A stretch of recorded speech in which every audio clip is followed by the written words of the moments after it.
Nous revenons donc pour la deuxième partie de cette version française de la catéchèse du jour, gestes et attitudes prophétiques. La catéchèse est assurée par Monsieur l'abbé Albert Mbolé. Nous sommes en direct et nous pouvons vous écouter, recevoir vos contributions, vos appels donc en direct. Allô, bonjour. Allô, frère Mazine. Bonjour. Bonjour. Bonjour, c'est à Monsieur l'abbé. Et bonjour. À frère Roger, à maman Aimée qui est à votre côté, et à tous les agents de Radio Maria, je vous salue au nom de notre Seigneur Jésus-Christ. Je n'ai pas oublié d'habitude de saluer tous nos prêtres, tous nos évêques et nos cardinaux. Et aussi les mampingas de maman. Je peux avoir 3 préoccupations, monsieur l'abbé. Je vous ai bien suivi, merci. Ma première question, quelle différence existe-t-il entre le geste prophétique et l'acte prophétique? Ma deuxième question, comme il existe les gestes prophétiques et les actes prophétiques, il peut y avoir aussi des signes prophétiques, lesquels, M. l'abbé, si vous pouvez nous citer quelques signes. La troisième, pour terminer, quand Moïse avait brisé les pierres que Dieu lui avait données de communiquer aux enfants d'Israël, il a posé les gestes prophétiques ou les actes prophétiques. Merci, M. l'abbé, je me limite à Papa Émile Mbosso. Merci pour la catéchèse. Merci à Papa Émile Mbosso pour ces questions. Il n'y a pas vraiment une grande différence entre un geste et un acte. C'est une action qui est posée. Nous pouvons d'ailleurs, pour prendre et les gestes et l'acte, mettre ensemble, nous pouvons parler de l'action prophétique. Il s'agit de poser un geste, de poser un acte. Il n'y a pas vraiment une grande différence comme telle. Les gestes peuvent avoir peut-être un sens un peu plus large, tandis que l'acte, ça peut être un peu plus ponctuel.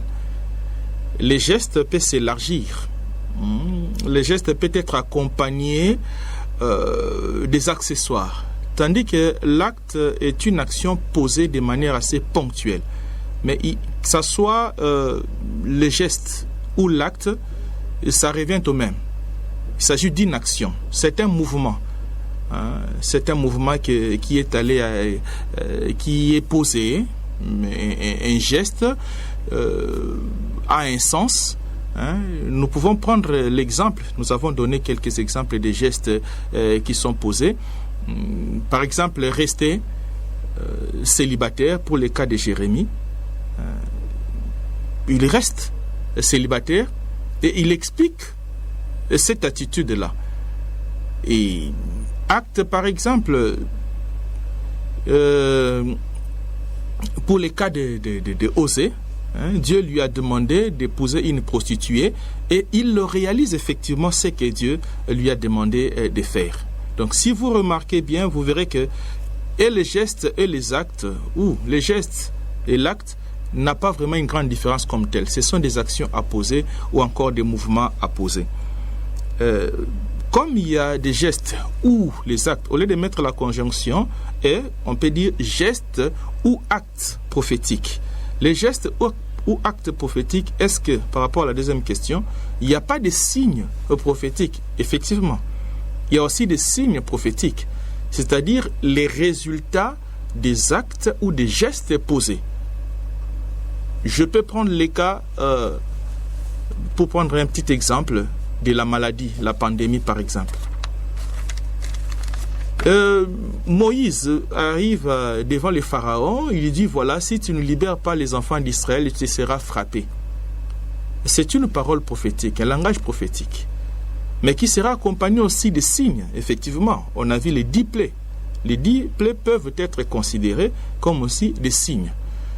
Les prophètes annoncent un malheur qui pourrait arriver si vous ne vous convertissez pas. Et vous obstinez dans cette parole du prophète. Mais les malheurs arrivent. Par exemple, il y a une pandémie. C'est aussi un signe. Ça montre que ce que Dieu a promis ça se réalise.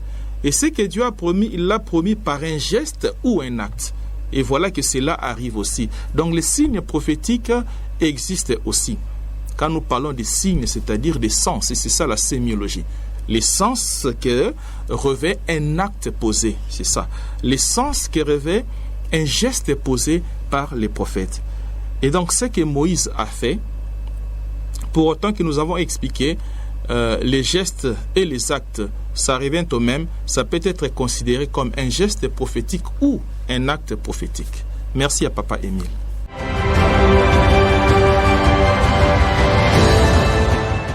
Merci à vous, Monsieur l'abbé. On va poursuivre donc cette catéchèse. Maman Aimée, si vous avez une question ici dans ce studio, veuillez vous manifester.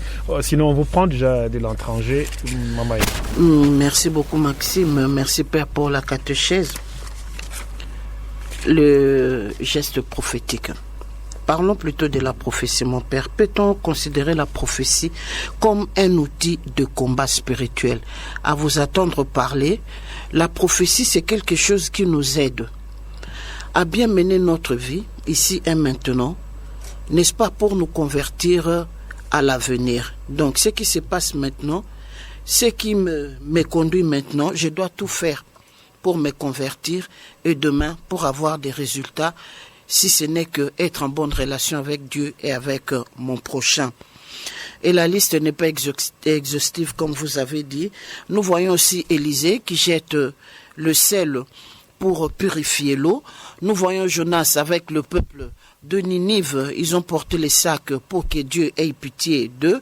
Et de nos jours, nous voyons par-ci par-là les prières qui nous amènent, n'est-ce pas, à ce que Dieu ait pitié de nous. Mais mon Père, les gestes prophétiques, parlons-en maintenant. Qu'est-ce qui se passe de nos jours?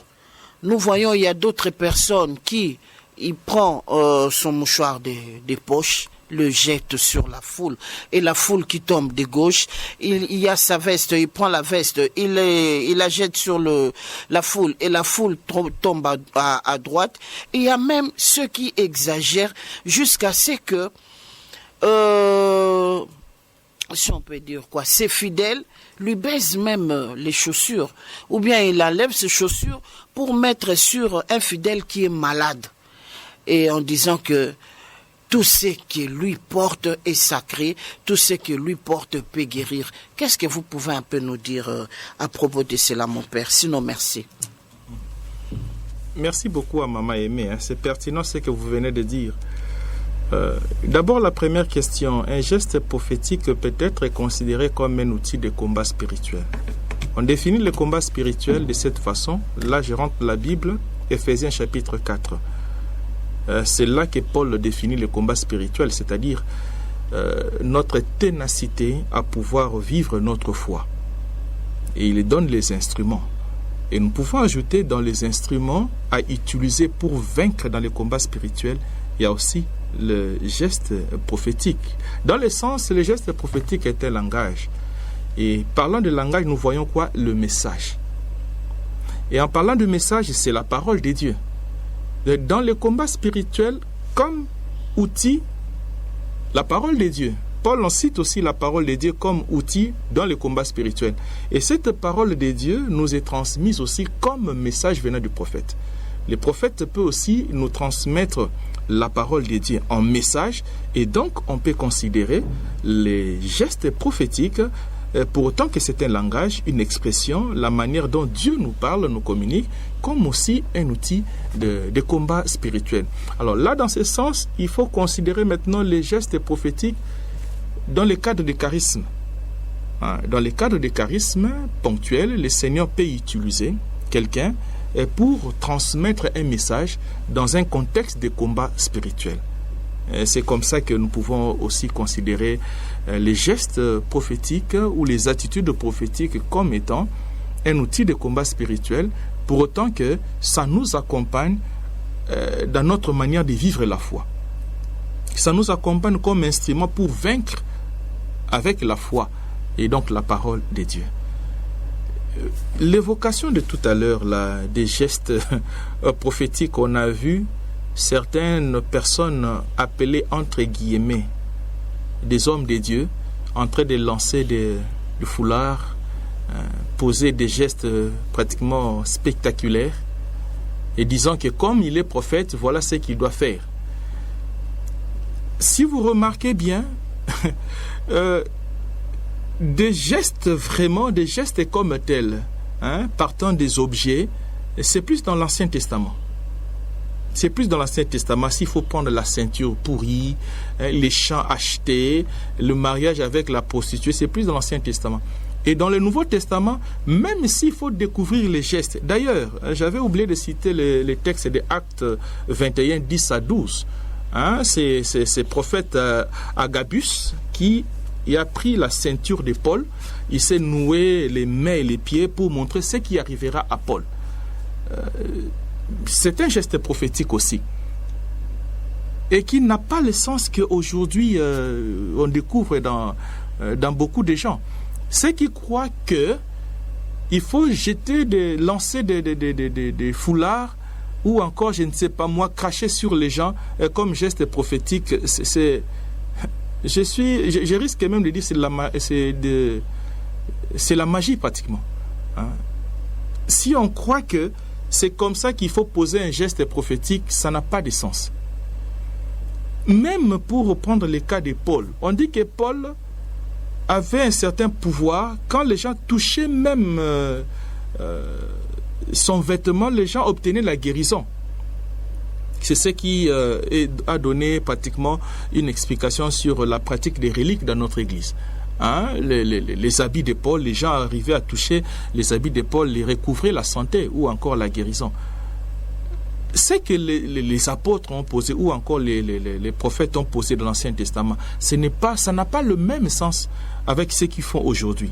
Généralement, ceux qui procèdent de la même manière, ils le font pour eux-mêmes. Ce sont des gestes spectaculaires pour attirer vraiment les gens vers eux. Tous ces prophètes qui ont posé des gestes prophétiques, ils ont donné un sens, une interprétation. Quand vous, là, comme pasteur, vous appelez les gens à venir voir comment est-ce que vous avalez les feux, et comment est-ce que vous pouvez, je ne sais pas moi, poser... Quel est le message que vous donnez en avalant les feux devant tout le monde? Quel est le message que vous donnez en faisant sortir un crapaud, par exemple, de la bouche de quelqu'un? Quel est le message? Est-ce que c'est comme ça que Dieu a procédé dans l'Ancien Testament avec Jérémie, Osée et les autres? Est-ce que c'est comme ça que Dieu a procédé même dans son Fils Jésus? Donc c'est juste pour se faire attirer des pubs ou encore faire un geste spectaculaire que les gens viennent vers, mais ça n'a aucun sens, ça n'a presque pas le message, parce que le message d'un geste prophétique, ça met en relation l'homme et son Dieu. Et la plupart des cas, c'est pour inviter à la conversion. Quand je vous vois en train d'avaler les feux, comment voulez-vous que je puisse me convertir dans mon comportement? Ça n'a pas de sens. Donc ce sont des distractions pures et simples, et il faut vraiment avoir un bon discernement pour découvrir si ces gestes-là sont vraiment prophétiques. Merci à Maman Aimée.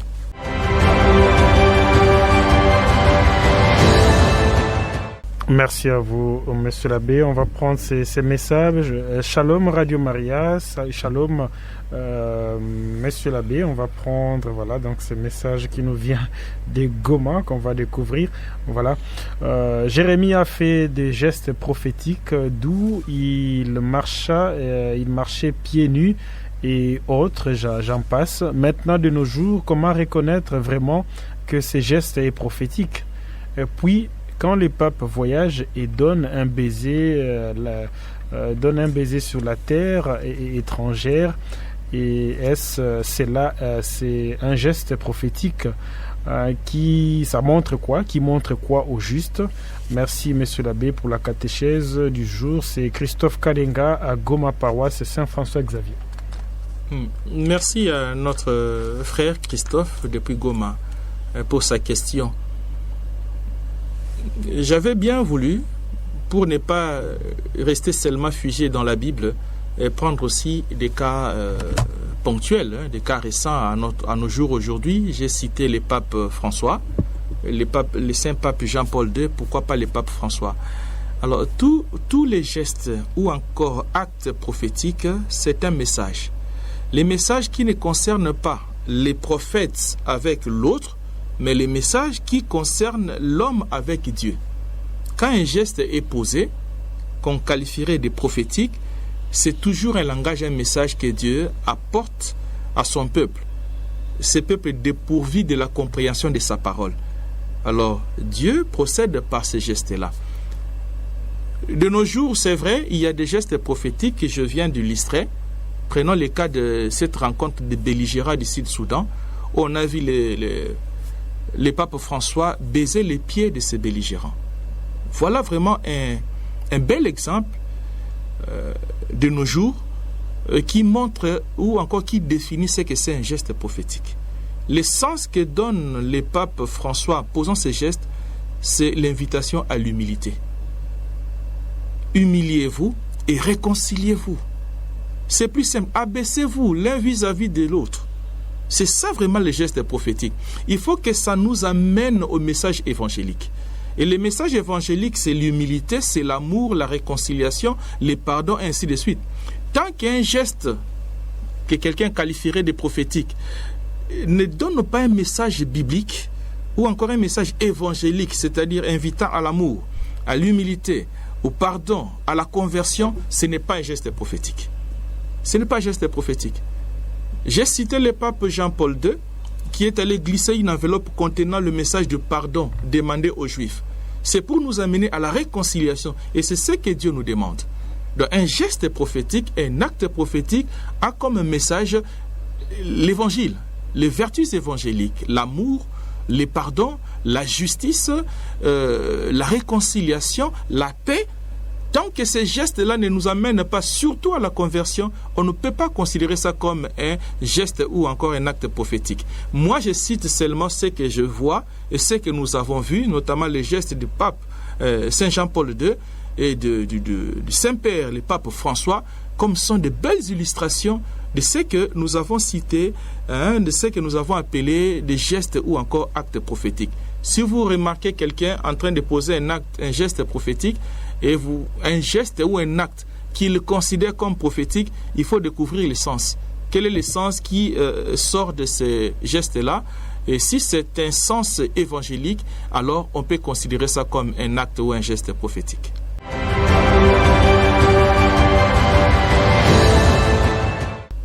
Merci beaucoup, Monsieur l'abbé. Vous écoutez la radio La Vierge Marie, la catéchèse du jour. Nous sommes en direct en son et en image. La catéchèse porte sur donc les gestes et attitudes prophétiques. Allô, bonjour. Allô. Allô, bonjour, Vincent. Oui, bonjour à vous, bonjour Monsieur l'abbé, bonjour à Maman Aimée, bonjour à tout le monde. Bonjour, Vincent. Merci beaucoup, Monsieur l'abbé. C'est un bon message. Le message prophétique. Monsieur l'abbé, on fait allusion aux grandes personnalités. Et je vous signale que même des petites personnalités, parlons les enfants tels que la Bible le stipule, faisons-nous comme des enfants pour voir le royaume des cieux. Même un enfant peut vous piétiner pour manifester son pardon, il va se courber pour vous essuyer, il va même chercher le salive à ce que cette saleté ne reste pas sur votre soulier.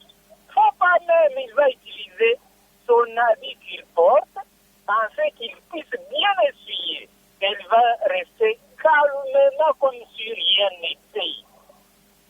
Voilà encore une fois un autre exemple que moi-même j'ai déjà rencontré, Monsieur l'abbé.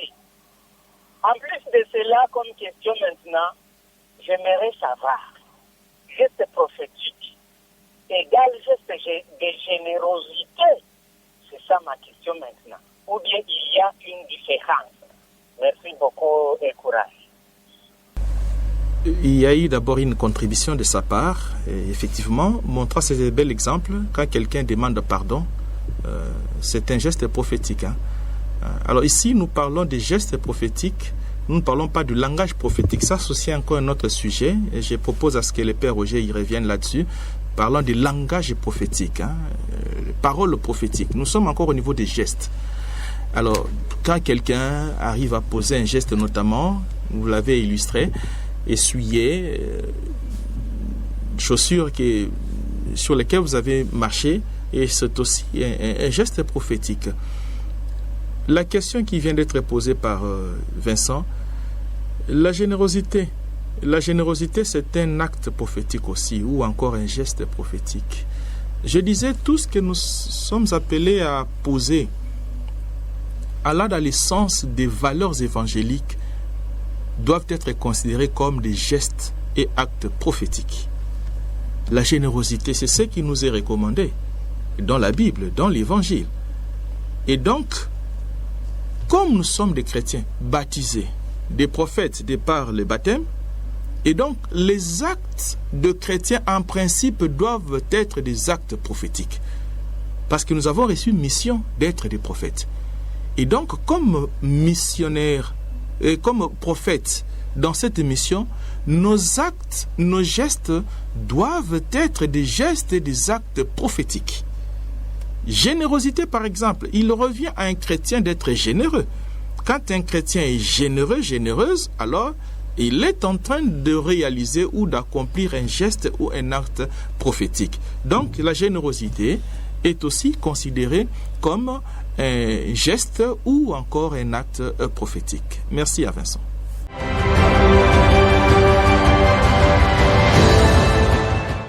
Merci beaucoup, Monsieur l'abbé. On va prendre ce coup de fil encore. Allô, bonjour. Bonjour Maxime, bonjour Monsieur l'abbé, maman aimée. Bonjour Joseph. Jérusalem va tomber aux mains des Babyloniens, prophétise Jérémie. Alors que chacun s'inquiétait à sauver sa peau, voilà que le prophète lui-même achète un champ emprisonné dans la cour des gardes.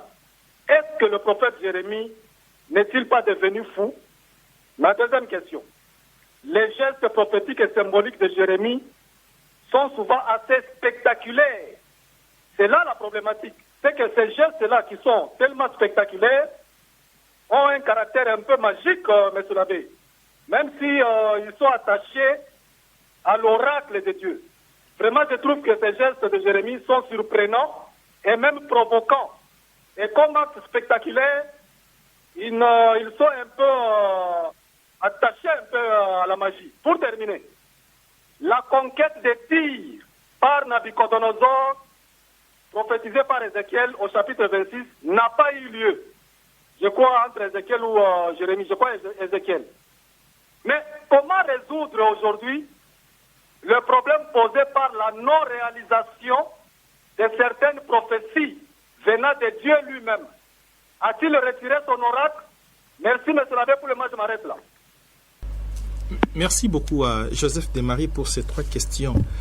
Et tout à fait, hein, les gestes que posait notamment Jérémie, j'ai dit c'était des gestes parfois insolites, qui revêtaient aussi des caractères spectaculaires. Ça, ce sont les caractéristiques de ces différents gestes posés par Jérémie.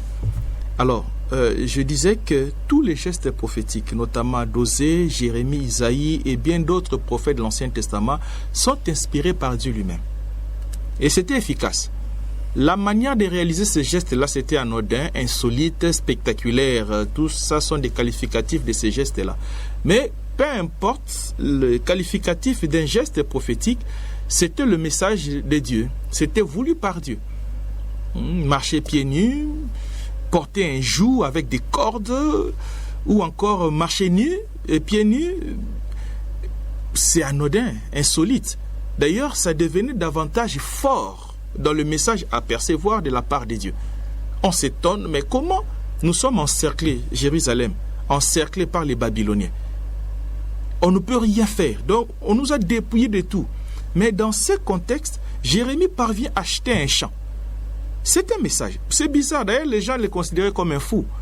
Mais nous sommes, comme on peut le dire aujourd'hui, dans un état de crise.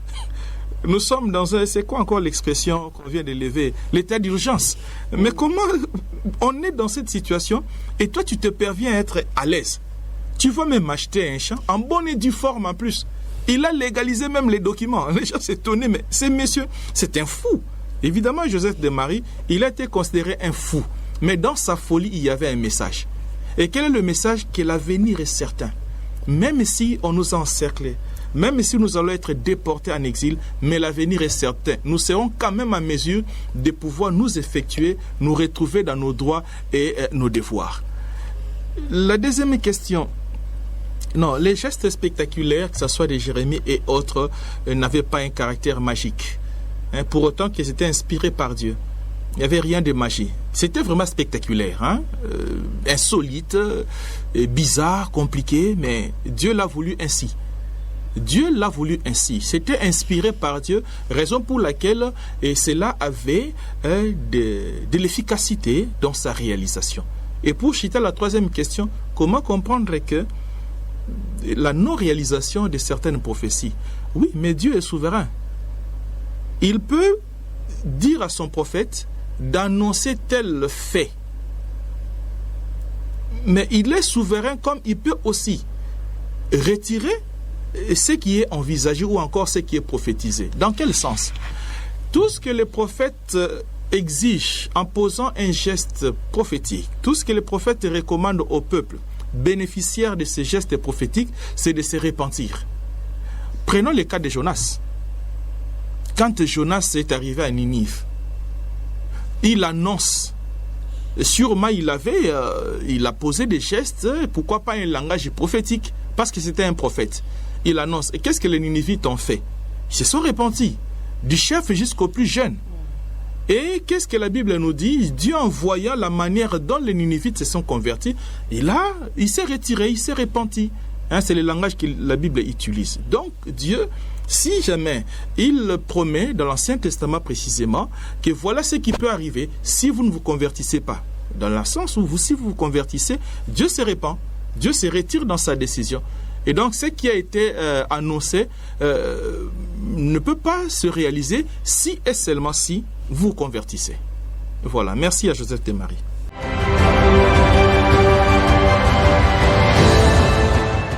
Merci beaucoup, monsieur l'abbé. On va passer dans ce studio avec Maman Aimée qui avait une préoccupation avant de conclure. Merci beaucoup, Maxime. Mon père, allons à 1 Timothée 18. Les commandements que je t'adresse, Timothée, mon enfant, selon les prophéties faites précédemment à ton sujet, c'est que, d'après elles, tu combattes les bons combats. Et voyons le 20 maintenant. 1 Timothée 18, mon père. 18 jusqu'à 20. En gardant la foi et une bonne conscience, cette conscience, quelques-uns l'ont perdue et ils ont fait naufrage par rapport à la foi.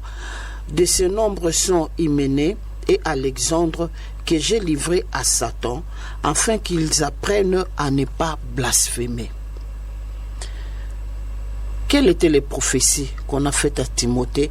Et est-ce que c'était le droit de Paul de maudire, si j'ose dire comme ça, Hyménée et Alexandre à cause de leur blasphème?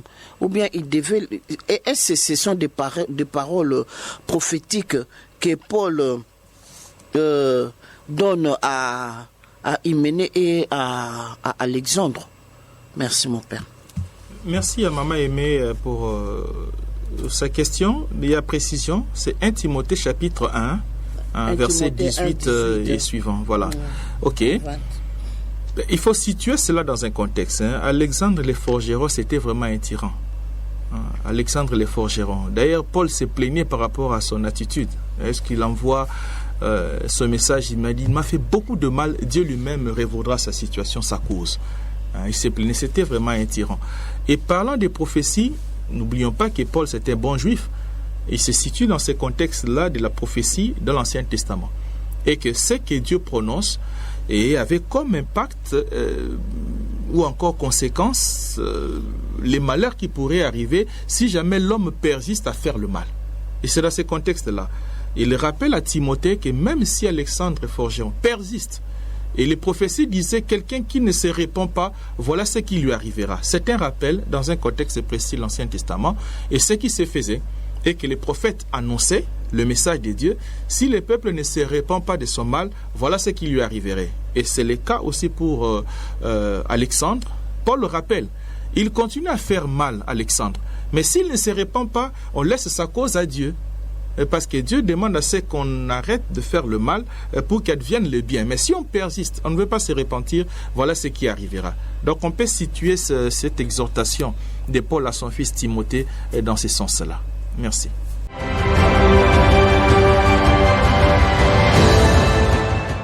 Merci beaucoup, Monsieur l'abbé. C'est par là qu'on va clôturer donc cette première partie. Un mot en guise de résumé de notre thème du jour. En résumé, les gestes ou actes prophétiques, nous les retrouvons. Ça a toujours un sens. C'est un procédé que Dieu a utilisé parce qu'à un moment donné, dans l'histoire d'Israël, la parole de Dieu était en crise.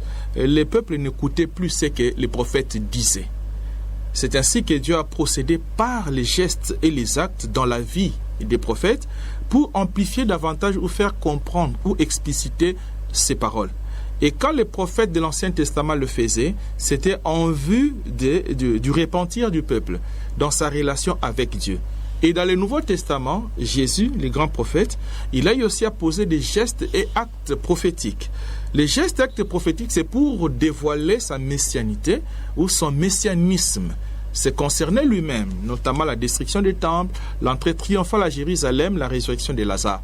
Et de nos jours, aujourd'hui, il y a eu aussi des gestes et actes prophétiques dans la vie, notamment nous avons cité le saint pape Jean-Paul II, qui a eu à se rendre dans les murs de lamentation pour pouvoir chercher la réconciliation entre les chrétiens et les juifs.